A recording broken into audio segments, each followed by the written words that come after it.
Hello, and welcome to Sunday Tai Chi. I'm Sifu Galen. In this week's episode, I'll be discussing Tai Chi as a vocabulary of movement, in addition to keeping your hands raised and your posture upright. First, I'd like to ensure familiarity with the term vocabulary of movement. It's commonly used in dance. If we think of the game of chess, each piece has a specific set of movements that are allowed within the rules of the game. Pawns, bishops, knights, rooks, kings, and queens all have a set amount of spaces that they can move in set directions. Each one of these set amount of movements and directions would account for that piece's vocabulary of movement. In dance, certain choreographers have specific movements that they use in their repertoire to construct a piece. Without going too in depth, it would not be out of line to criticize a dance piece as being in one choreographer's style, but only incorporating movements from a separate vocabulary of movement. For example, you wouldn't see someone in an avant-garde dance setting using moves from, say, Bob Fosse. Although that analogy may be lost on some, it does demonstrate the point about there being a vocabulary of movement established for each set of choreography. Thereby, Tai Chi establishes a choreography of movement when used in a daily practice.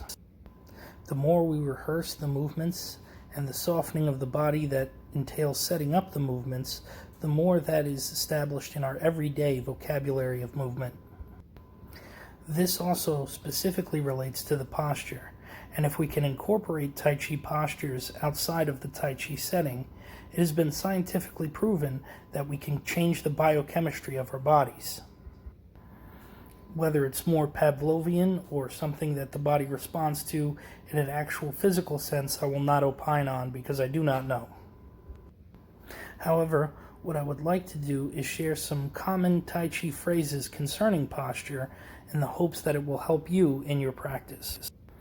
One phrase you will come in contact with a lot the more you experience Tai Chi is the term plumb erect.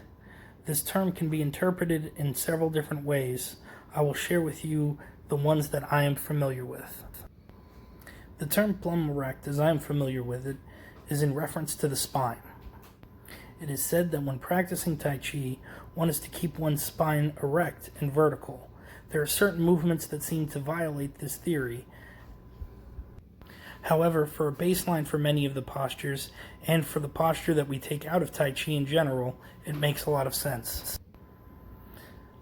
The way I understand it, and what I've been told in accompanying to plumb erectness, is that the Tai Chi practitioner is to imagine that their spine, through their skull, has a string attached to it, and that as they breathe in, that string should be pulling up so as if to make their body completely straight, like a sail on a sailboat being hoisted by its halyard.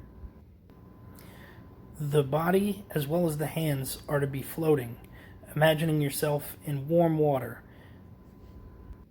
This is not only a reference to the freeness that the hands are supposed to have, without weight attached to them, but also to the comfort that's supposed to be experienced throughout the body. Remember, a key component to Tai Chi as a practice is that it should make you feel good, and it should be part of your daily routine so that you can feel good every day. To me, imagining myself in warm water as I practice makes me feel good. If this imagery doesn't make you feel good, you should adopt some other language to reference in your mind that gives you the same lightness of being.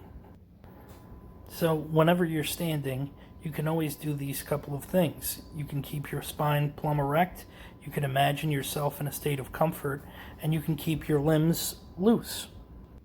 So if we make Tai Chi a daily part of our practice, instinctually and through muscle memory, that state of calmness and that lightness of our limbs and of our body will become part of our daily vocabulary of movement.